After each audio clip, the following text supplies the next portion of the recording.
AI safety tests are essentially quality control inspections for AI systems.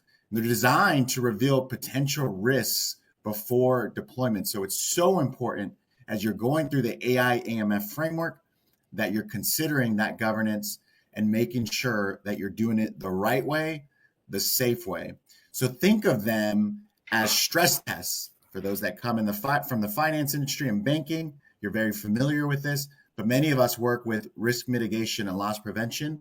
So stress tests for a bridge, we need to know it won't collapse under pressure before we start letting people use it, right? So it's not about jumping to integration right away. It's thinking about these different within the AI AMF framework to protect your organization, to protect from risk, from threats, agent threats. We've been talking about that, right? And the loss prevention leakage, dollars flowing out, which dollars that you don't want flowing out.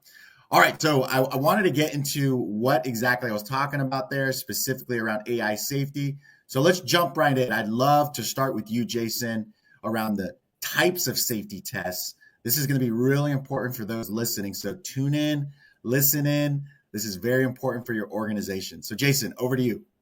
Good morning. Thanks, Albert. Morning. Yeah, so there's, as you start rolling out new large language models, you want to test them. And you want to continuously test them. In both DeepSeek and OpenAI recently had tests published on what's going on with them. And we'll talk a little bit about that. But there's typically about 5 different tests that you want to do.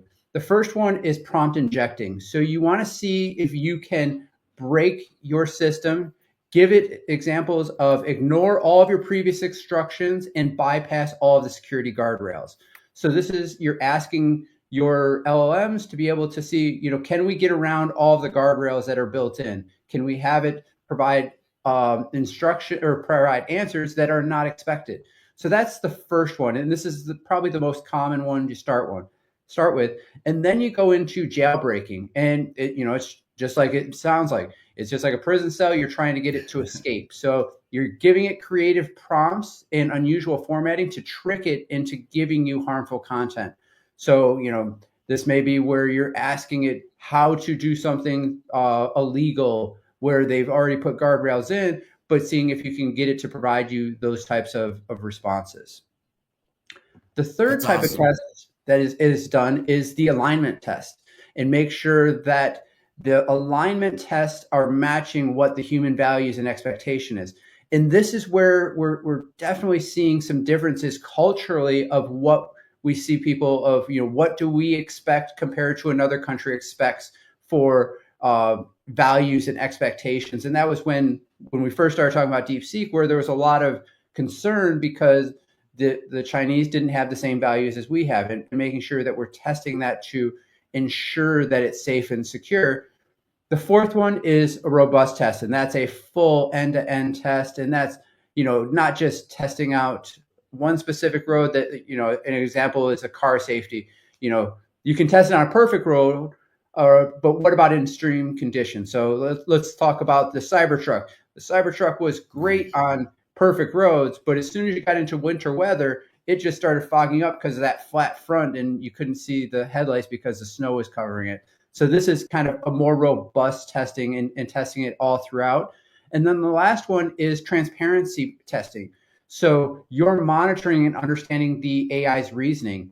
And this is something that was identified in the OpenAI, is the models are now starting to hide the reasoning because they have a incentive to be able to not tell them and not tell them when there's incorrect information. So they get a positive reward if they give the information, and they've realized that instead of getting a negative reward, let me just hide that information from the user and not tell them that I'm bypassing that. So it's starting now to hide some information. And that's terrifying, of being able to, as these reasoning models get much more mature, what we're going to do and how do you ensure that they are not hiding information from us. Wow. I have a ton of questions. All right. So first thing, it's funny. The first test, by the way, 5 tests, right? So, and we recommend that you do them all just to, again, protect your organization. The first one around prompt injection